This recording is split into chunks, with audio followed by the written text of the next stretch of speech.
The room was mostly empty, with a large mirror stretching across one of the walls, not unlike a ballet studio. That, or the person who owned this room, was particularly narcissistic. A woman was lying on the floor in the middle of the mirrored room. Like a child playing with a toy, she held a sharp kitchen knife in her hands, which she used to stab the floor with monotonous repetition. The face reflected in the mirror was familiar. It was the woman he'd met at the graveyard. Noticing James's reflection, the woman spoke.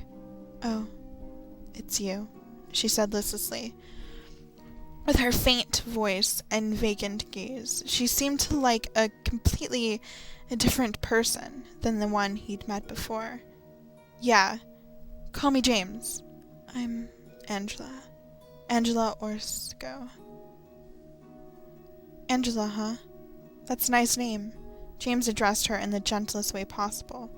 The way Angela stared so intently at the knife as she buried it into the floorboards again and again, she looked very much like she wanted to kill herself. "So, what are you doing here?" "Looking for my mama." "Really? I thought you were leaving town before. Haven't you found her yet?" No, Did your mother live in this building?" "I don't remember." "So all you know is that she lived in this town." "She's just like me, running around town looking for someone with only the smallest clues to go by." James felt bitter sympathy for her situation. "What did you say?" Suddenly, Angela raised her upper body and glared at James with a strange light in her previously empty eyes. "How do you know that?" she yelled, her expression turning fierce. "What do you mean?" James asked, puzzled at her response. Angela gripped the knife tighter. The blade was uncomfortably close. "How did you know that Mama lived in this town?" "So that was the reason. Man, I better watch what I say.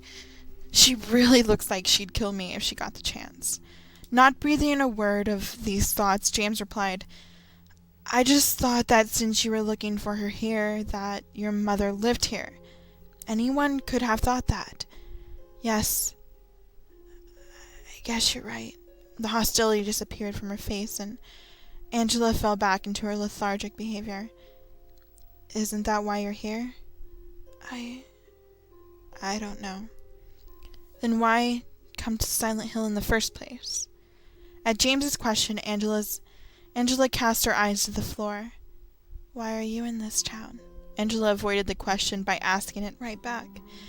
James thought his search for Mary to be somewhat of a private matter, so he answered vaguely, "I'm looking for someone." "You find them yet?" "No." "You and me both." "Yeah, I guess we're stuck in the same situation," James murmured. Suddenly he found that he could no longer contain his troubling emotions, and they all came spilling out. "That's not all. My wife Mary, has been dead for a while now. But I really want to believe that she's still alive. That she's living in this town somewhere. I just got this letter from her. If she was really dead, how could she have possibly sent me a letter?" "James, sorry. I just needed to tell someone. I hope you find her." "Thanks. I hope you can find your mother." Perhaps some of James's passion rubbed off on her, because Angela seemed to regain a bit of humanity. She even managed to smile. "I won't give up. I'll look everywhere for her if I have to." Angela pulled herself to her feet and stood in front of James. "Let's go together. I can protect you so you don't have to carry that around anymore. Besides, that knife doesn't suit a pretty young lady like you at all." James spoke cheerfully, gently, closing his hand around her fist that held the sharp blade. "Don't touch me!" Her hysteric scream pierced his ears. She tore herself away and pointed the knife at him threateningly. However, she quickly regained herself. I'm sorry. It's okay. I'll be fine. By myself." "But why? Why are you worried about me? You think I'm going to kill myself?" Angela stared at the gleaming blade as if she was spellbound. "And maybe you're right. As long as I have this, it would be so easy to do. Hastily, as if she wanted the thing out of her hand as soon as possible, Angela tossed the knife on top of a shelf. Dashing towards the door, she fled into the hallway. James didn't follow her. Clearly, she had some severe issues dealing with people. To her, it would probably be more frightening to be with another person than to wander the monster-infested halls all alone. James happened to spot the photograph that had fallen on the floor where Angela had been lying. Someone had shredded it to pieces, though. Looking through the tattered scraps, it appeared to be a picture of a young Angela with her family. As room after room turned up empty or locked, James's confidence began to fade. Did Mary really say something about Woodside Apartments when she spoke through the radio? Already the memory was becoming hazy. Maybe he had misheard her, and this was all just a waste of time. Or maybe the voice wasn't even Mary's in the first place. No, that couldn't be it. James refused to think such fearful thoughts. Mary must have been here for a time, but she left before he could find her. Maybe she ran away to escape the monsters. Whether she had lived in this building or only been here for a moment, James couldn't just sit here and wait. Maybe he should go back to his original plan of finding the special place the letter mentioned. Even if it was a fruitless effort, maybe a part of her would still be lingering in that place, even after all this time. Leaving the building proved to be difficult, as almost all the doors were completely jammed shut, including the front entrance. No matter how forcefully he kicked and shoved it, James couldn't get the door to open. He had no choice but to wander around and see if he could find a back door. On the second floor, he came across a door marked Emergency Stairs, which thankfully was unlocked. He stepped inside into the pitch-black landing. Ashen gray water. James blinked in confusion when he shined his flashlight on the stairs that should have led down. He found a pool of murky gray water that filled the staircase, all the way to the second floor. What on earth could have caused water to flood an entire staircase? Maybe the rampaging monsters broke a water pipe? Either way, these stairs were useless now. Discouraged, James turned around to exit back into the hallway. The doorknob wouldn't budge. He was trapped. A low roar echoed from the far corner of the landing and made James's blood run cold. It was a sound he'd heard not long ago, the color rapidly draining from his face.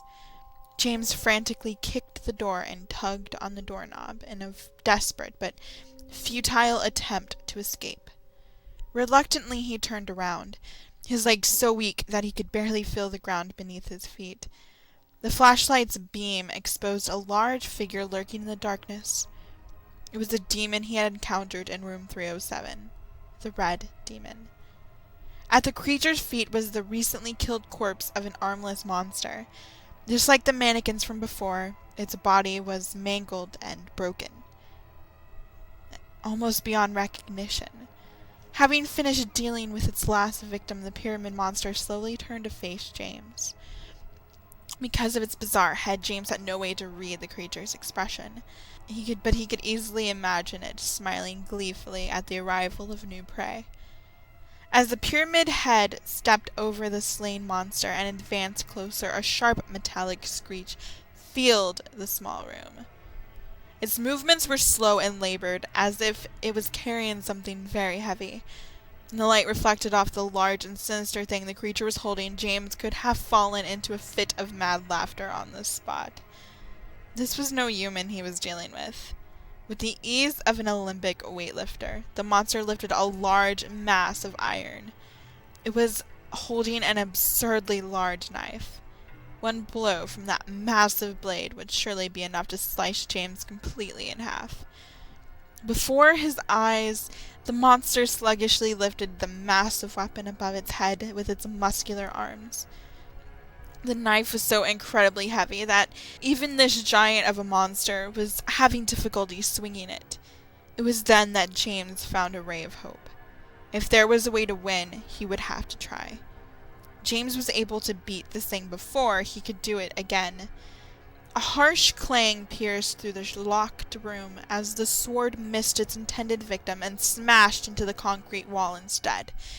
After narrowly avoiding the attack, James ran behind the monster and opened fire. Even as a spray of bullets penetrated its back, the hulking creature hardly seemed to notice. It didn't even slow down after he'd unloaded the firearm's entire magazine. James fell to his knees in despair. What little hope he had was fading away. Even though he still had some remaining ammo in his pocket, it would be utterly useless to reload now. That knife would be slicing through his head before he'd be able to fire off another shot. Strangely enough, even in its hopeless state, James felt no fear. In fact, it was like self-preservation instincts had been completely turned off, and all he felt now was peace. In this mentality of self-abandonment, James hung his head, closed his eyes, and silently awaited the cold touch of the executioner's blade. He could hear the sound of small waves, like those of the shore of Toluca Lake. It sounded just like it did years ago, when he and Mary had spent the carefree day just watching the lake together. Was he mishearing things? Having grown impatient with his impending death, James opened his eyes. He wasn't imagining things. The sound of splashing water was coming from the flooded stairs. Rather than taking the easy opportunity to kill James, the pyramid monster was descending down the stairs into the murky water. All he could see of it was its bullet hole-riddled back. Slowly the answer came to him. I won? Again? Though he hadn't been able to kill the creature for good, he had at least hurt it badly enough to force it to retreat once again. Letting out a huge sigh, James fell to the ground from pure exhaustion. He was quickly losing track of how many times he had narrowly avoided death in just one day. Swirls of blood mixed with dark water as the flooded staircase began to drain with a thunderous roar. Through the murk emerged a previously hidden black back door. The singing voice of a young child drifted through the fog. The back door in the flooded staircase led to an alley at the back of the building that ran toward Nathan Avenue. The cheerful song was mixed with little bursts of innocent laughter. "It's you!" James couldn't help but raise his voice when he saw the child's familiar face. Seated atop a brick wall was a young girl reading an unfolded piece of paper. "You're that little brat that stomped on my hand back in the hallway." The girl blinked in surprise and stared at James for a moment. With a little grin on her face, she said, "I don't know what you're talking about." James's expression darkened. Did she really think she could feign ignorance? This was one stubborn little kid. What are you doing here anyway? In a town overrun by monsters, it was extremely dangerous for a child to run around alone. Saucy attitude or not, James couldn't help but worry about the girl's safety. The girl, seemingly uninterested in the conversation, gave an answer that had little to do with the question. "Are you blind or something? Stupid. Hey, is that a leather you got there? What's it to you? You never even liked Mary anyway." James stood in shock. How did this kid know his wife's name? No, it had to be a coincidence. She could have been talking about anyone named Mary. But she said it right to me. Like she knows me or something. "Loser!" After sticking her tongue out at him and insulting him one last time, the girl slipped over the other side of the wall. "Hey, get back here! How do you know Mary? Tell me where she is!" Beyond the wall, he heard the sound of running footsteps growing farther and farther away. James was left staring at a blank brick wall.